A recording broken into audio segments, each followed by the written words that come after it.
আসসালামু আলাইকুম। অনুবাদ আর্তগুল ইউটিউব চ্যানেলের আরো একটি নতুন এপিসোডে আপনাকে স্বাগতম। আজকের ভিডিওতে আমরা একজন ঐতিহাসিক আল্পের ইতিহাস নিয়ে আলোচনা করব। একটি ইতিহাস ভিত্তিক সিরিজকে আরো বেশি আকর্ষণীয় করতে ঐতিহাসিক আল্পদের সঠিক ব্যবহার অত্যন্ত গুরুত্বপূর্ণ। একজন ঐতিহাসিক আল্প 10টি কাল্পনিক চরিত্রের চেয়েও বেশি আকর্ষণ এবং গুরুত্ব বহন করে। কুরুলুস ওসমান সিরিজের জনপ্রিয়তা নিয়ে বর্তমানে সারা বিশ্বে আলোচনা চলছে। আর সিরিজের প্রতিটি চরিত্রই ভক্তদের পছন্দ। তবে ঐতিহাসিক ব্যক্তিত্বের গুরুত্ব বিশেষ করে অবমূল্যায়ন করা যায় না। সিরিজে নতুন ঐতিহাসিক আল্পের আগমন হলে ভক্তদের আগ্রহ আরো বেড়ে যায়। ওসমানীয় ইতিহাসে দুটি গুরুত্বপূর্ণ ঐতিহাসিক আল্পের কথা বেশি উল্লেখিত আছে। তারা হলেন ওসমান বের ঘনিষ্ঠ সহযোগী কনুর আল্প ও আকচাকোচা আল্প। সুতরাং আজকের ভিডিওতে আমরা কুরুলুস ওসমান সিরিজে নতুন যুক্ত হওয়া আকচাকোচা আল্পের ঐতিহাসিক জীবনী নিয়ে আলোচনা করব ইনশাআল্লাহ। যাকে সাম্প্রতিক সময়ে কুরুলুস ওসমান সিরিজে যুক্ত করা হলো, তিনি সত্যি সেই ঐতিহাসিক আকচাকোচা আল্প কিনা সেটাও জানাবো। সিরিজের সাথে ইতিহাসের তুলনামূলক পার্থক্য বা সামঞ্জস্য নিয়েও তথ্য দিব। সুতরাং এই সংক্ষিপ্ত কিন্তু গুরুত্বপূর্ণ ভিডিওটি অবশ্যই শেষ পর্যন্ত দেখতে থাকুন। এবং আপনি আমাদের চ্যানেলে নতুন হয়ে থাকলে চ্যানেলটি সাবস্ক্রাইব করে পাশে থাকা বেল আইকনটি অন করে দিন। আকচাকোচা আল্প ছিলেন ওসমান গাজীর অনুগত ও সাহসী একজন আল্প। আকচাকোচা আল্প ওসমান গাজী ও ওরহান গাজীর কাজে সরাসরি অবদান রেখেছেন। আকচাকোচা আল্প তার তলোয়ার দিয়ে অনেক বাইজেন্টাইন ভূমি জয় করেছেন এবং অটোমান সাম্রাজ্য গঠনের পিছনে তার অবদান অপরিসীম এবং সেই সময়ের সেরা যোদ্ধাদের একজন ছিলেন তিনি। আকচাকোচা আল্পের বাবার নাম আব্দুল মালিক। ধারণা করা হয় তার পরিবার তুর্কি বসতির বাসিন্দা ছিলেন। অনেক বছর পূর্বে তার পরিবার মধ্য এশিয়া থেকে কাই বসতির সাথে আনাতোলিয়ায় এসে সৌগুদ শহরে বসতি স্থাপন করেছিলেন। ইতিহাস বলে ওসমান গাজীর নেতৃত্বে আকচাকোচা আল্প, কনুর আল্প ও মিহাইল কোসেসের মতো বিখ্যাত সেনাপতিদের সাথে এবং পরবর্তীতে সে ওরহান গাজীর নেতৃত্বে ছিলেন এবং ইজমিতের অঞ্চলগুলো দখল করার নির্দেশে খুব জোরালোভাবে কাজ করেছেন।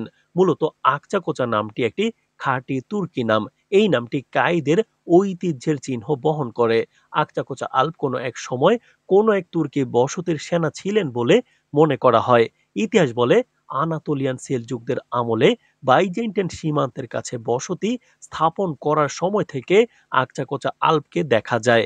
পরবর্তীতে সে ওসমানের নিকটতম সাহসী সেনাদের একজন হয়ে ওঠেন। সে প্রথম দিকের অটোমান বাহিনীর একজন বিশেষ দায়িত্বে ছিল। বলা হয়ে থাকে সে এমন বাহিনীর প্রধান ছিল যারা মূলত সীমান্ত এলাকাগুলো সুরক্ষা দিয়ে থাকে। ১৩০০ থেকে ১৩১০ সাল পর্যন্ত সময়ে আকচাকোচা আল্প কারাসু থেকে কৃষ্ণ সাগরের তীরে বিস্তৃত উপকূলীয় অঞ্চল জয়লাভ করেছিল। অপরদিকে ওরহানবে তখন একজন সেনা ছিলেন। সে আকচাকোচা আল্পের সাথে থেকে লড়াইয়ের অভিজ্ঞতা অর্জন করেছিলেন। ১৩২০ সালে ওসমান গাজী তাকে ওরহান গাজীর নেতৃত্বে কনুর আল্প, আব্দুর রহমান গাজী এবং মিহাইল কোসিসের মতো বিখ্যাত আল্পদের সাথে সাকারিয়া এবং ইজমিট অঞ্চলে অভিযান চালানোর জন্য আদেশ দিয়েছিলেন। পরবর্তীতে আকচাকোচা আল্প ওইসব অঞ্চলের দুর্গ জয় করেন এবং সাপানকা অঞ্চলের পশ্চিম দিকে তার জন্য একটি দুর্গ বানিয়ে ইজমিট শহরে অভিযান চালানোর পরিকল্পনা করেন। ইতিহাস মতে আকচাকোচা আল্প ১৩২৬ সালে কান্দিরা এবং এর আশেপাশের এলাকা দখল করেন। সে কনুর আল্প এবং আব্দুর রহমান গাজীর সাথে উত্তরে বেশ কয়েকটি দুর্গ এবং সামান্দিরা দুর্গ জয়ে বড় অবদান রাখেন। সামান্দারা অঞ্চল তখন তাকে নিজ সম্পত্তি হিসেবে দেওয়া হয়। তারপর তাকে আকচাকোচা আল্প ইতিহাসে কান্দিরা বিজয়ী হিসেবে স্মরণীয় হয়েছিল।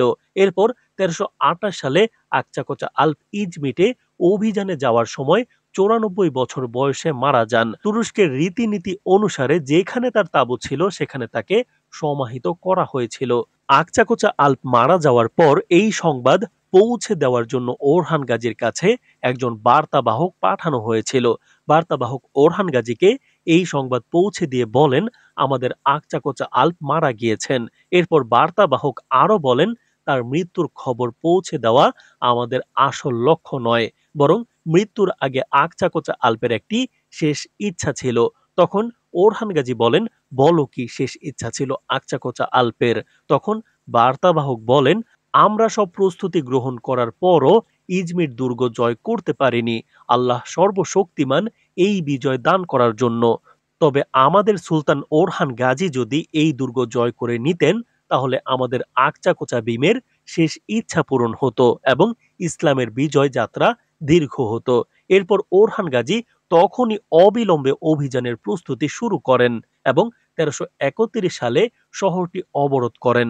তবে ইতিহাস বলে সেই সময়ের বাইজেন্টাইন সম্রাট দুর্গটি দিয়ে আত্মসমর্পণ করেন এবং তাদের সাথে একটি চুক্তি হয়। এরপর বেশ কয়েক বছর পর বাইজেন্টাইন সম্রাট আবারও চুক্তি বাতিল করেন এবং বিশ্বাসঘাতকতা করেন। যাই হোক, এরপর ৬ বছর পর ওরহান গাজী আবার ইজমির দুর্গ ঘেরাও করেন এবং এবার তিনি আকচাকোচা আল্পের শেষ ইচ্ছা পূরণ করেন এবং দুর্গটি জয় করেন। আকচাকোচা আল্পের সম্মানে ইজমিট প্রদেশের নামকরণ করা হয়েছিল আকচাকোচা আল্পের নামে। ইতিহাসে আকচাকোচা আল্প ওসমানীয় সাম্রাজ্য গঠনে গুরুত্বপূর্ণ একজন চরিত্র ছিলেন। তিনি ওসমান গাজীকে অনেক যুদ্ধে সাহায্য করেছিলেন। এখনো তুরস্কে তার কবর রয়েছে, এমনকি তার নামে তুরস্কের একটি শহরেরও নামকরণ করা হয়েছে। তাছাড়া বর্তমানে তুরস্কে ওসমান বের ভাস্কর্যের এক পাশে কনুর আল্প, আরেক পাশে আকচাকোচা আল্পের ভাস্কর্য আছে। এমন একজন ঐতিহাসিক চরিত্র সিরিজে যুক্ত করাকে সাধুবাদ জানাই। তবে একটা কিন্তু রয়েছে, ইতিহাসে তিনি তলোয়ার কম চালনা করতেন, তার প্রধান অস্ত্র ছিল এটি। তাছাড়া ইতিহাসে আকচাকোচা আল্প ছিলেন ওসমান বের সমবয়সী। সিরিজে বৃদ্ধ দেখানো হচ্ছে। ইতিহাসে ওসমান বে ১৩২৬ সালে মৃত্যুবরণ করেন, আর আকচাকোচা বে তারও ২ বছর পর অর্থাৎ ১৩২৮ সালে মৃত্যুবরণ করেন। অর্থাৎ তিনি ওরহান বের শাসন আমলেও ছিলেন। তো যাই হোক, সিরিজে তাকে আকচা বে বা কোচা বে নামে ডাকা হচ্ছে, যেটা আকচাকোচা আল্পের ডাকনাম ছিল। তবে ধারণা করা হচ্ছে তাকেই ঐতিহাসিক সেই আকচাকোচা আল্পের চরিত্রে সিরিজে যুক্ত করা হয়েছে। এতক্ষণ আমরা ইতিহাসের সেই বীর যোদ্ধার সঠিক ইতিহাসটি জানলাম। সিরিজে কতটুকু ফুটিয়ে তোলা হবে সেটা নিয়ে সন্দিহান। তবে তার সত্যিকারের ইতিহাস তুলে ধরা হোক কুরুলুস ওসমান সিরিজে, সেটাই আমাদের চাওয়া। তো দর্শক, আজকের ভিডিওটি ভালো লাগলে অবশ্যই একটি লাইক, কমেন্ট, শেয়ার করবেন এবং কমেন্টে আপনার মতামত জানাবেন। ধন্যবাদ।